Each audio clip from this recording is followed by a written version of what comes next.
Estamos chegando mais uma vez para falar sobre acolhimento, a fatia de cada um. A gente está no dia de doar e cada fatia que você compra de panetone ou chocotone nas casas Balduco, em loco, ou você pode pedir também, esse valor vai ser doado para o Instituto Fazenda História, continuar formando famílias acolhedoras. E é disso que a gente segue tratando aqui com você.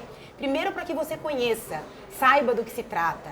Depois, quem sabe, para que você se candidate aí, né, para ser uma família acolhedora. Histórias aqui não faltam e o que fica, né, dessa história toda é o acolhimento, justamente, né, é a formação de crianças, adolescentes, é o amor, o afeto que as pessoas podem dar a esses seres que vão seguir aí tocando esse mundo, né? Então é um privilégio estar aqui mais uma vez nessa parceria do Instituto Fazenda História com a Casa Balduco no dia de doar. E que o dia de doar esteja sempre ali permeando o nosso calendário, né? Não só naquela data específica que disseram pra gente que é o dia de doar. Mas um dia é melhor que nenhum, né? Mas segue aqui sempre entendendo esse movimento todo. Eu vou começar com as famílias acolhedoras. Tenho 4 pessoas especialíssimas aqui comigo e vou começar com a Lumena. Lumena, família acolhedora. Em outros vídeos você já viu aqui como foi o processo dela, né, de entrar nesse universo das famílias acolhedoras. E agora eu já quero partir direto, Lumena, para a gente falar sobre o Matheus, né? Daqui a pouquinho a gente vai falar com a Camila. Mas fala um pouco sobre como o Matheus chegou na sua casa. Matheus chegou pequenininho, todo mirradinho, veio direto da maternidade para lá.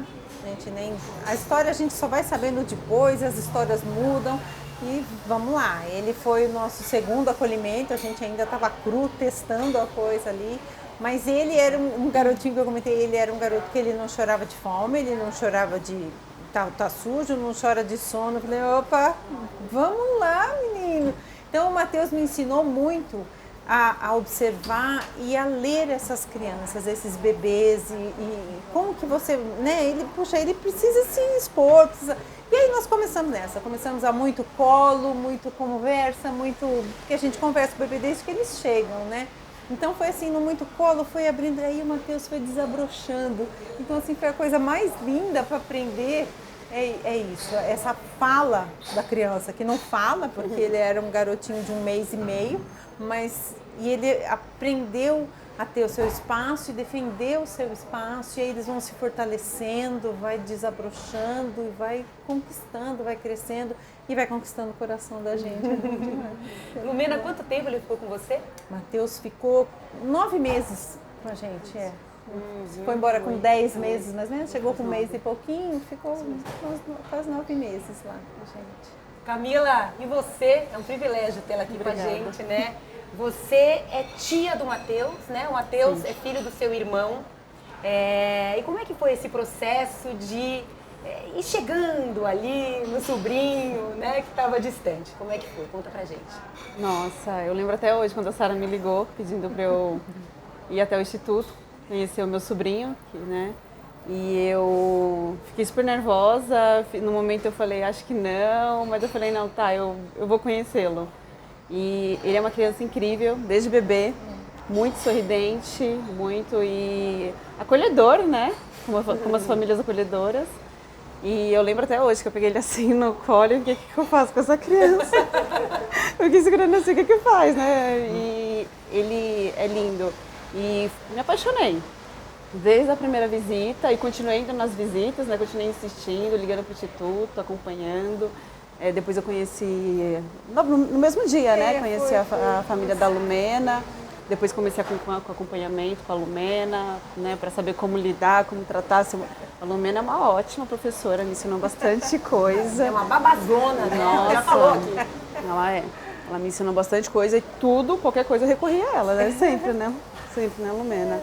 O Matheus veio morar comigo com 8 meses. Ele sabe com 8 para os 9 meses. Mas eu comecei a acompanhar com 4. Ele era ainda um bebê. Mas essa parte da cólica eu não peguei. né? Quando ele veio morar comigo, ele ainda acordava de madrugada, mas ficou um ano só. Eu fiquei com a parte fácil.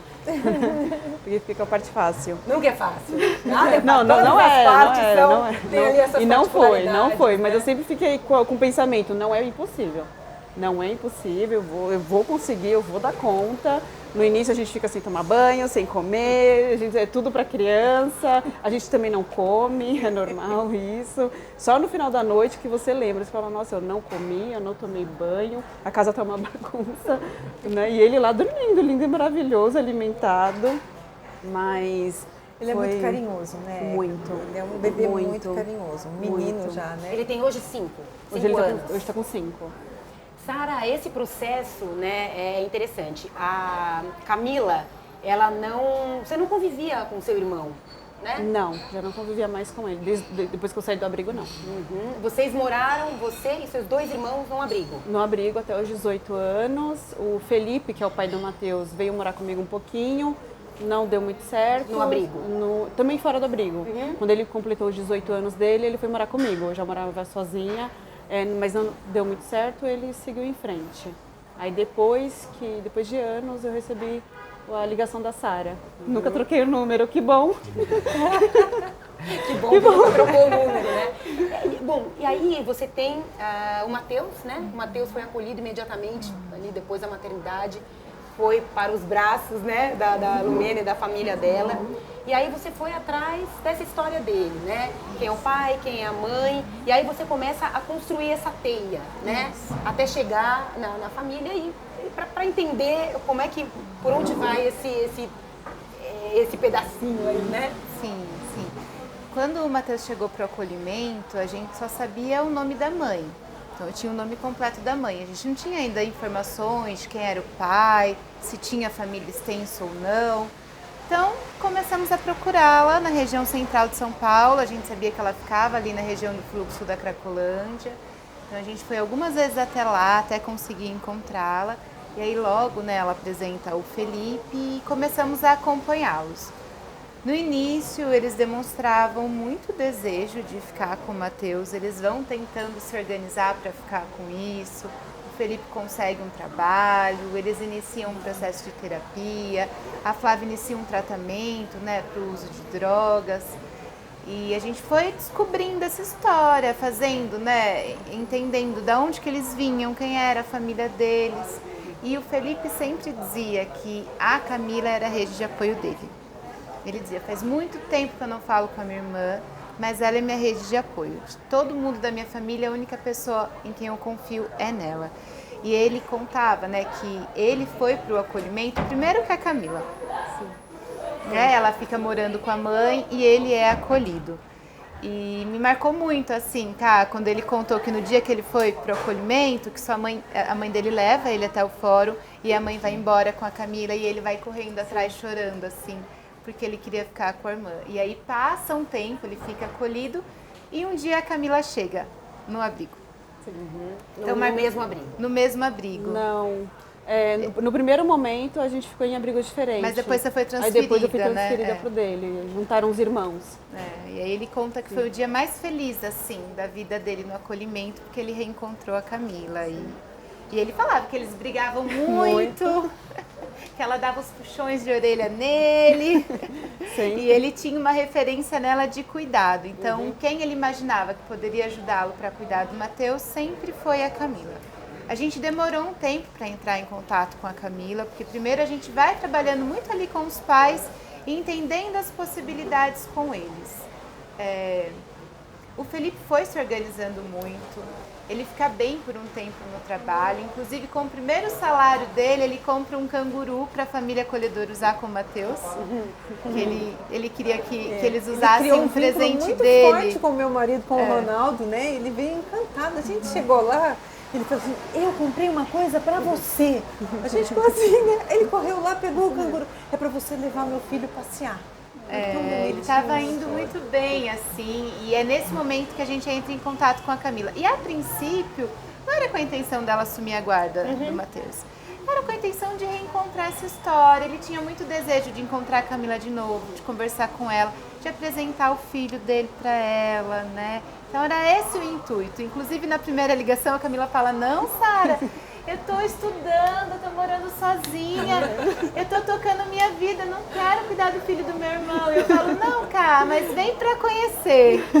É assim mesmo. Essa voz mansa, né? Ela veio, né, Vem Camila? olhar, vem olhar o que eu tô falando. Vem aqui dar Vem uma, ver, você precisa vir ver, né? dá uma chegadinha aqui, né? Aí foi isso, exatamente. Ele tava com uma roupa de cachorrinho, eu lembro, assim, Camila pegou Ai, ele você olhando mesmo. assim, foi. E agora, né? Iberê, que história fantástica, né? Que fantástico o Felipe ter na Camila uma referência, mesmo ela estando longe dele, né?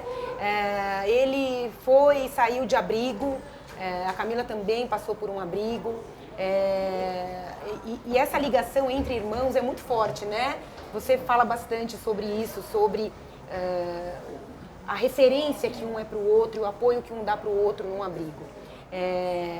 E como é importante ter essas referências. A partir disso, desse relato do Felipe para Sara, quando ela percebeu que talvez o Felipe, por mais que ele tivesse tentado tudo que ele conseguia naquele momento, ele não ia conseguir ficar com o Matheus, aí entra a figura da Camila, né?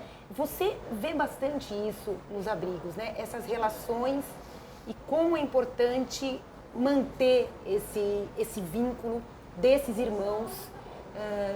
Como é que vocês fazem para tentar, mesmo quando, no caso de um faz 18 anos, vai embora e o outro fica, conta um pouco essa história pra gente e a importância de esse vínculo continuar.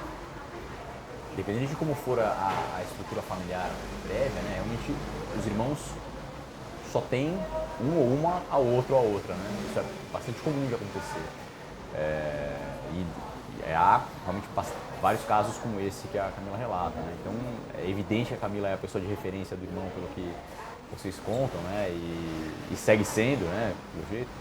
E é bastante comum que isso aconteça, porque são as pessoas mais próximas, fisicamente inclusive, né? Moraram na mesma casa. Acho muito provável que a Camila tenha morado na mesma casa que o irmão mais tempo do que o irmão tenha morado na mesma casa que a mãe, né? Então, a pessoa de referência acaba sendo o irmão ou a irmã mais velha, né? E esse vínculo se torna muito forte, né? Também por isso a lei prevê a importância de manter o contato entre os irmãos, por isso que a Camila foi transferida depois para a casa de acolhimento em que o irmão está. Isso é uma previsão legal, né? A importância de manter o contato entre os irmãos tanto quanto possível, claro, desde que haja um vínculo prévio. Mas se no primeiro dia o irmão já saiu chorando porque, né, não queria ficar separado da irmã, era evidente que havia um vínculo. Então, fazia todo sentido que eles estivessem juntos. Isso vale também, dando um outro exemplo, isso vale também para fins de adoção, né?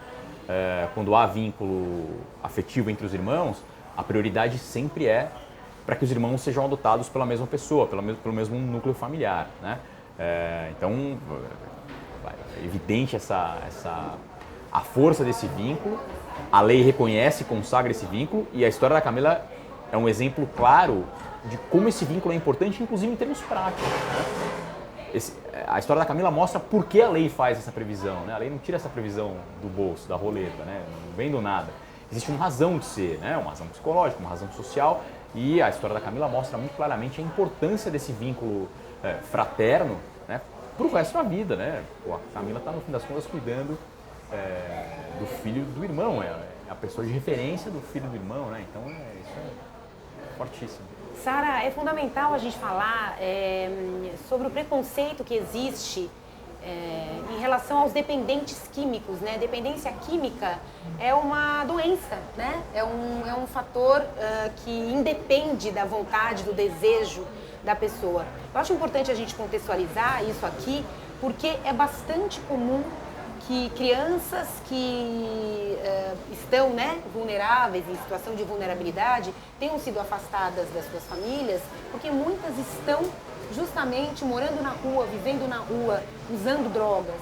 E muito provavelmente porque não tiveram todo aquele cuidado. A gente já falou aqui um pouco sobre isso, né? Sobre essa recorrência de casos, né? Então aconteceu com a mãe, aconteceu com a filha, acontece com a neta e vai acontecendo. A Camila rompe isso, né?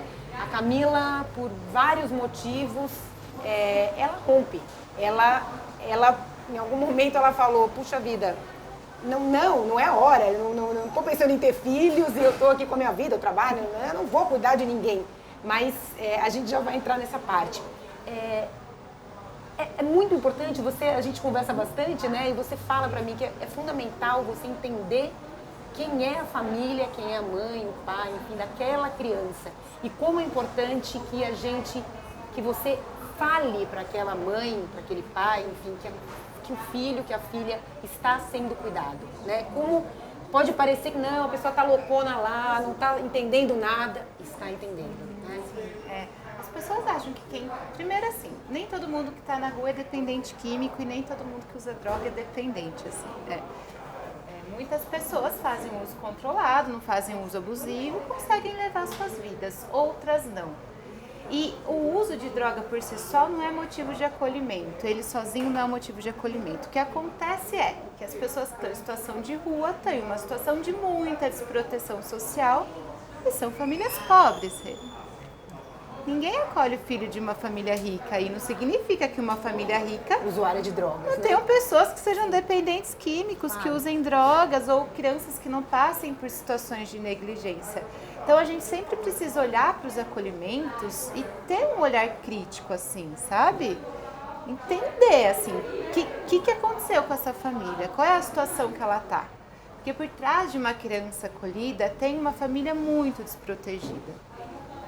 As famílias que chegam no serviço de acolhimento, gente, não são famílias apoiadas pelo Estado. Não são famílias que recebem um benefício de transferência de renda, que tenham acesso à saúde, que estejam inseridas no mercado de trabalho. São famílias que nem aparecem nas estatísticas. São famílias que nem existem. Né?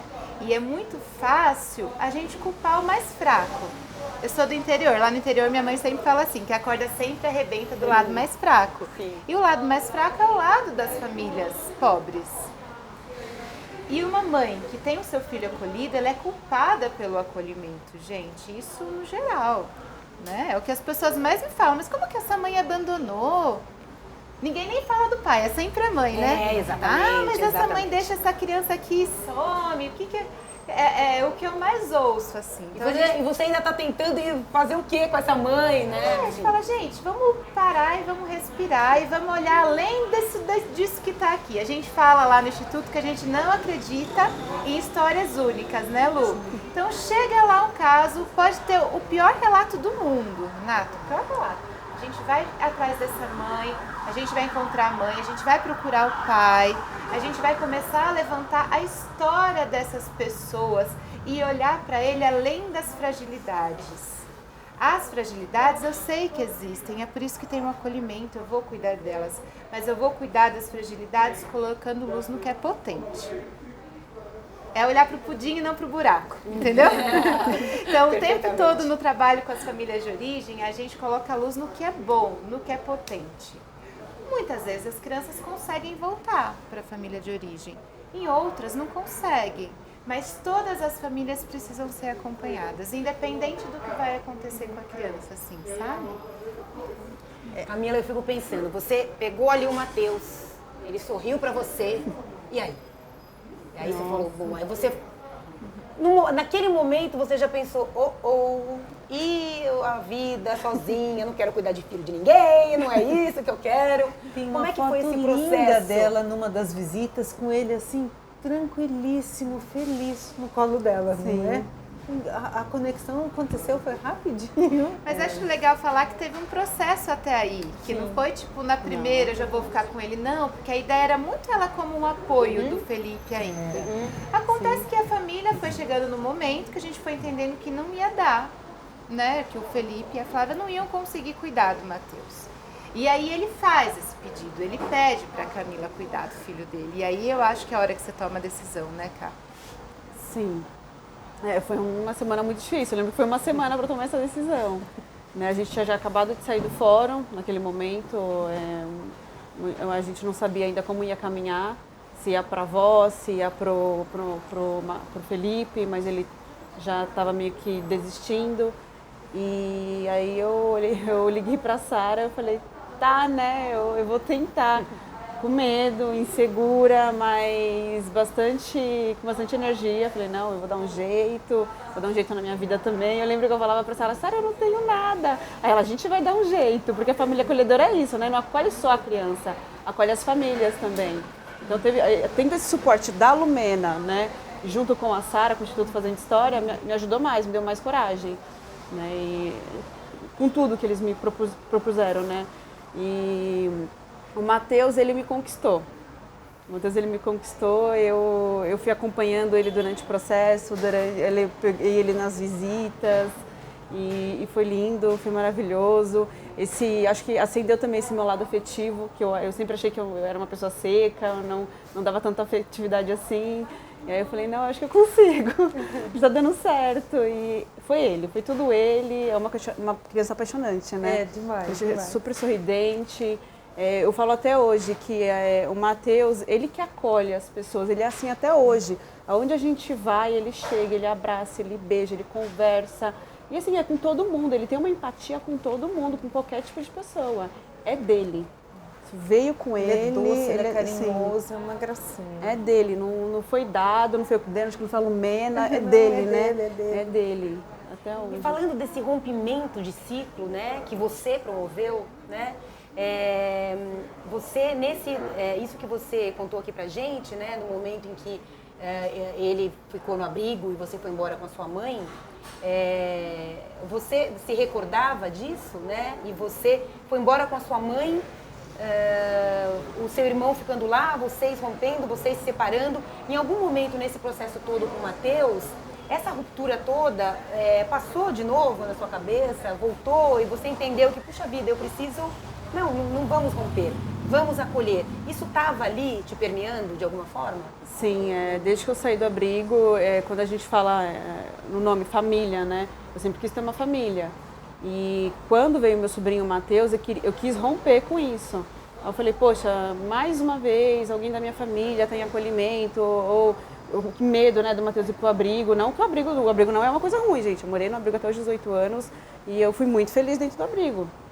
E aí eu falei, não, gente, eu preciso parar com isso, chega, eu quero romper, né? E aí eu falei assim, eu vou trazer o Matheus para morar comigo e a gente vai ficar, a gente é juntos até hoje, é só eu e ele. Hoje eu brinco com ele que ele tá agora vendo, com 5 anos, ele tá vendo todo tipo de família. Hoje ele fala, mas aquela família tem pai, aquela família tem mãe, aquela família tem... Aí eu falo, mas a gente é uma família unilateral, né? Só eu e você. Quem sabe um dia, né, mais alguém, mas por enquanto é só eu e você, tá tudo bem assim? E a gente tem várias pessoas que são a nossa família, né? Aí ele, então tá bom, hoje ele entende perfeitamente.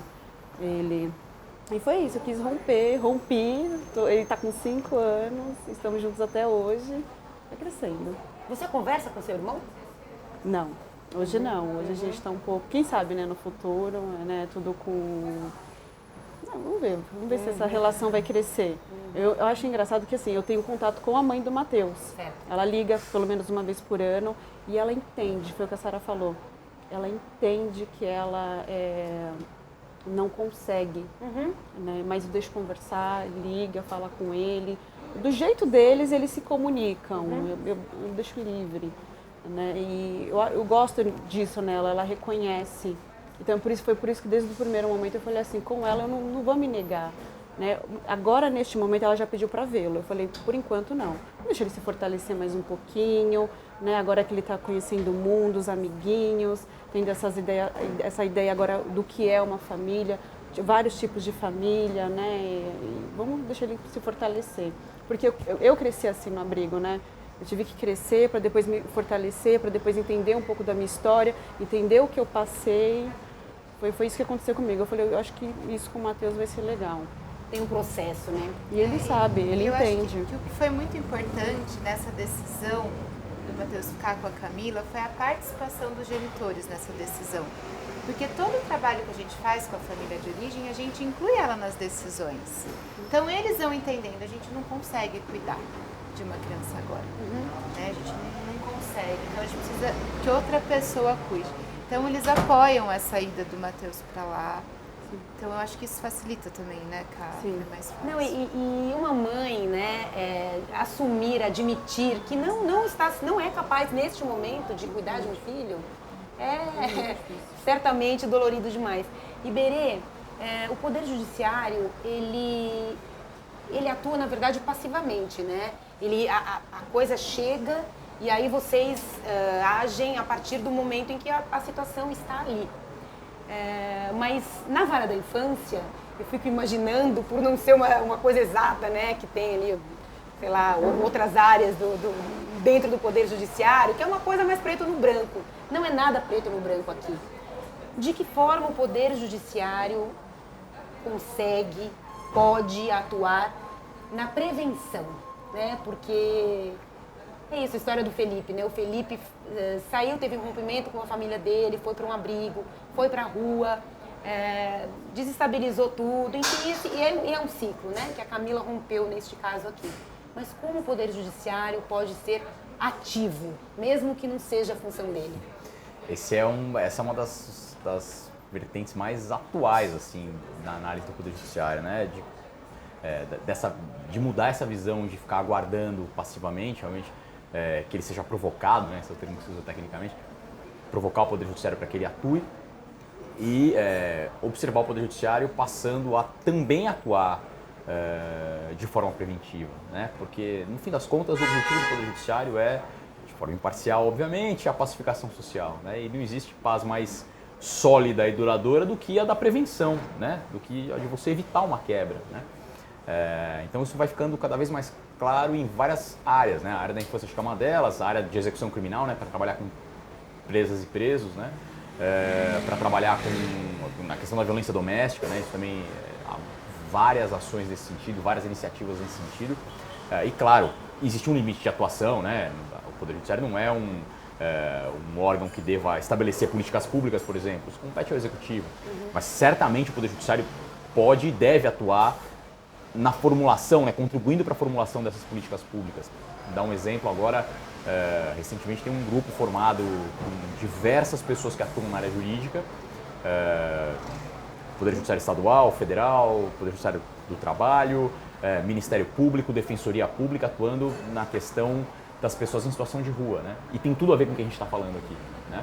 No fim das contas, a gente está de novo, a gente volta à questão da vulnerabilidade social toda. Então, certamente é uma vertente, um viés de trabalho que cada vez mais ganha corpo dentro do Poder Judiciário e que parece muito razoável que seja assim, né? Porque no fim das contas é o Poder Judiciário também usando a experiência que tem e que angaria ao longo dos anos de trabalho para prevenir a ocorrência de problemas que depois acabam desaguando no Judiciário. Porque a questão é, quando a coisa chega ao Poder Judiciário, já houve uma ruptura. Nada que chega ao Poder Judiciário chega muito bem, né? Fomos lá porque estava tudo certo. De alguma forma, em algum momento, houve uma ruptura. Então, quanto mais o Poder Judiciário conseguir contribuir para que outras pessoas responsáveis pelo estabelecimento das políticas públicas consigam efetivamente implementar essas políticas, né, de forma séria, de forma eficaz, melhor vai andar a sociedade, menos fissuras a gente vai ter, de modo que o Poder Judiciário também acaba desempenhando melhor a sua função. Eu só queria falar mais duas coisas. Primeiro que meu objetivo na vida é um dia ter a maturidade da Camila, eu acho que mais uns 35 anos e com bastante análise, talvez um dia eu chegue lá, né? Não tenho certeza, mas acho que eu consigo. Acho que não. O segundo ponto é que quando ela fala, isso a gente volta ao que a gente estava falando, né, da questão da estrutura social. Quando ela fala, eu olhei pro meu sobrinho e falei, pô, não vai dar, vai ser difícil, mas eu estava muito afim, e aí ela usa uma palavra essencial, a estrutura que a Lumena e a Sara me propiciaram, né, o Instituto Fazendo História e tal, me propiciaram, ou seja, tudo é uma questão de falta da estrutura necessária. Se essas famílias tivessem recebido lá atrás a estrutura necessária, e de novo, isso não é favor, né? Isso não é quebrar o galho, isso é obrigação de quem está exercendo cargo no Poder Executivo. Né? É obrigação estabelecer políticas públicas nesse sentido. Né? Se quem era responsável por isso, historicamente, né? Não existe uma pessoa, são quens, né? São dezenas, centenas de pessoas talvez, né? Considerando prefeitas, prefeitos, governadores e governadores, presidentas e presidentes e tal. Se essas pessoas estivessem efetivamente preocupadas em levar a sério o que está escrito na Constituição, e de novo, não é fazer um favor, não é quebrar um galho, isso é obrigação de quem está exercendo essa função, a estrutura que a Camila só percebeu no momento em que a Lumena e a Sara chegaram, viria de quem realmente deve vir, né? Que é o Estado. A gente tem muita dificuldade de entender isso, mas assim, não adianta a iniciativa privada achar que vai conseguir suprir o que o Estado faz. O que a gente faz é, ajudar, claro, é melhor isso do que não ter isso, mas a função da estruturação social necessariamente tem que partir do Estado, né? E isso fica muito claro. Não adianta a gente ficar achando que a iniciativa privada vai dar conta, porque não é assim que funciona. É o Estado quem tem que estabelecer essas políticas, e a pandemia acho que deixou isso claríssimo, né?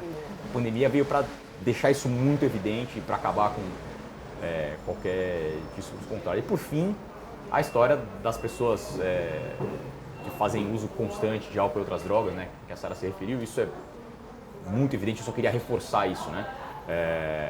Primeiro de tudo, a gente está falando de uma doença, né? A gente tem o ranço de criminalizar ou de, né, apontar o dedo para as pessoas que fazem uso de álcool e outras drogas. Isso, no fundo, é uma doença, comporta tratamento de diversas formas. E essa vertente, né, de olhar para as crianças que estão acolhidas e dizerem, pô, era filho de uma craqueira ou de um craqueiro, né? Isso tem um ranço social preconceituoso fortíssimo, né? Isso é muito evidente. Porque tá cheio, como a Sara falou, de família rica por aí, com pessoas usando droga a rodo, cheirando cocaína, né? Fumando maconha a rodo. E, pelo amor de Deus, não estou dizendo que haja... Isso é uma questão, de novo, é uma questão de saúde pública. Não estou... Isso não é necessariamente um problema, isso que eu quero dizer. A questão é que não dá para se estabelecer distinção de acordo com a classe social, apenas isso. Então não dá pra gente olhar para a pessoa que está na rua e faz uso de crack e dizer, pô, mãe craqueira. E as pessoas de classes mais altas que fazem uso de outras drogas, como cocaína, como maconha, né? Uso frequente como de álcool. Crack, inclusive, como tem crack, claro. usando crack. Como álcool. Só que não ficam, né? na rua, né? Ficam nas suas Claro, casas. como álcool, uso muito frequente, né? Pessoas cansam de usar álcool, fazer uso abusivo de álcool nos restaurantes e saírem dirigindo depois. Sem dúvida. Né? E a gente não olha para essas pessoas como, isso é uma mãe ou é um pai, que bota o filho numa situação de risco dessa, né? Às vezes o filho está no banco de trás, saindo do restaurante com uma pessoa que está dirigindo alcoolizada, né? Então existe um ranço social enorme nesse sentido de apontar o dedo para as pessoas das classes mais vulneráveis com relação ao uso de drogas que fazem e as consequências que isso tem para os seus filhos, né? E também, de novo, a história de dizer, especialmente a mãe, né? Porque aí entra também uma questão de gênero, um recorte de gênero muito forte, dizer, pô, é a mãe, essa mãe é muito descuidada, e na verdade o pai, se bobear, nem registrou a criança. Então a gente tem muito esse viés também de culpabilizar as mulheres por conta das dificuldades que elas tenham para exercer a maternagem adequadamente. Essa maturidade da Camila, né? A Camila falou, não, eu tô aqui com a minha vida, tal, trabalhando, não sei o quê, estudando. Você hoje, depois desse tempo com o Matheus, e agora você tem a guarda do Matheus, né? Você estuda, você trabalha e você está indo para uma outra faculdade daqui a pouco. Então, por favor, vamos falar dessa maturidade toda, é fundamental. Atualmente eu estou fazendo curso de gestão jurídica, depois que eu terminar eu vou fazer direito.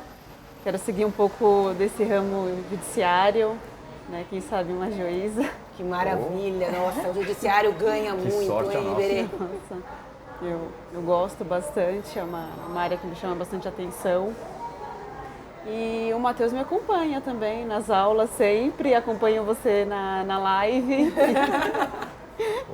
Né? Ele é muito inteligente, hoje eu brinco com ele falou assim, eu quero ser que nem você, eu quero trabalhar com você. Aí eu falei pra ele contar pra todo mundo que ele vai ser promotor de justiça.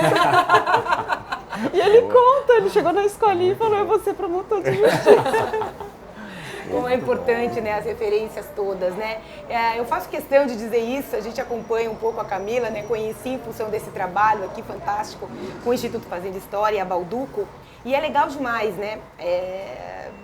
Tem perrengue na vida, né? Mas eles passam, né? E a gente se fortalece, pode parecer que é impossível. Gente, é minha vez de chorar, né? Tava faltando aqui uma choradinha. Mas é isso, né? Você é inspiradora, é bonito demais, é legal demais. Eu quero muito te ver no Poder Judiciário.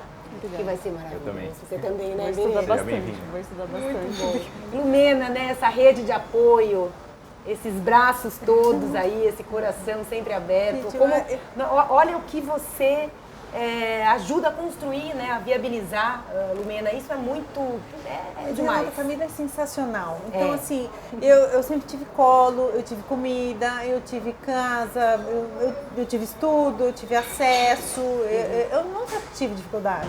Então, assim, eu acho que é um tanto mínimo, a gente aprende com muitas coisas. Como ele falou, tem uma coisinha só, a gente levava o Matheus para a mãe visitar, e falei, essa crítica que todo mundo faz, ela nunca tinha dado banho nele, um dia a gente levou tudo para ela dar banho. Na foto, você vê o amor dela pelo filho. Então, assim, é uma decisão, como você falou, muito difícil você colocar. E isso foi feito porque ela tinha segurança de que ia seguir. Então, são coisas assim, é esse julgamento. A gente eu mandava bilhetinho, ele passou no pediatra, tomou vacina. Ela lia isso com todo carinho. Então, ela não é menos mãe por nada disso. Ela estava no meio de um rodo ali. Agora, a Camila tem uma força da natureza dentro dela.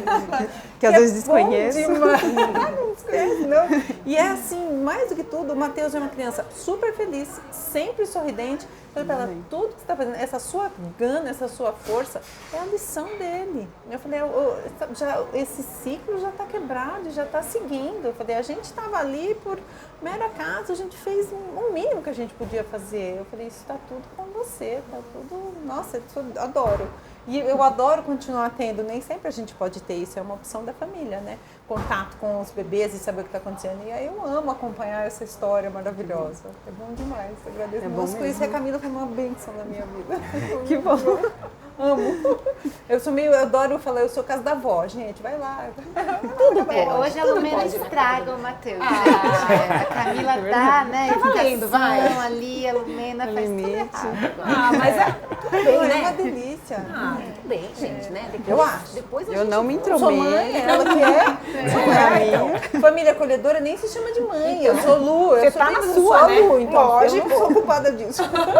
Sara, que Não, delícia, né? Não, muito gostoso. E eu também teve uma fala da Camila que me marcou muito, assim, porque aí a gente também vai levantando a história dela, o que aconteceu com ela. Ela fala, né, que teve uma tia que pensou em ficar com a guarda dela e que não ficou. Ela fala, eu não quero repetir com o meu sobrinho o que aconteceu comigo. E um dia ela fala pra mim assim, eu tô reencontrando a minha história através da história do meu sobrinho, sabe? Então é realmente muito bonito, assim, acompanhar. Sim. É isso aí, gente, né? Deus tem Famílias 5 anos e a acolhedoras. gente ainda tá chorando. Mas é isso, né? Que bom, né? Que bom, que bom. Sem dúvida nenhuma. Prazer, né? Estar aqui, prazer poder ajudar esse conteúdo todo chegar a mais gente, né? Um privilégio realmente.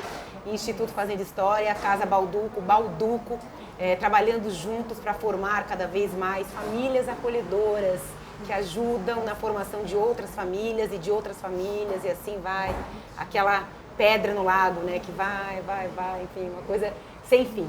Meninas, Iberê, muito obrigada, e a gente espera a Camila no Poder Judiciário. Vai ser Tira a juíza da muito infância, hein, bem-vinda. cara? Juíza da infância, ó, que maravilha.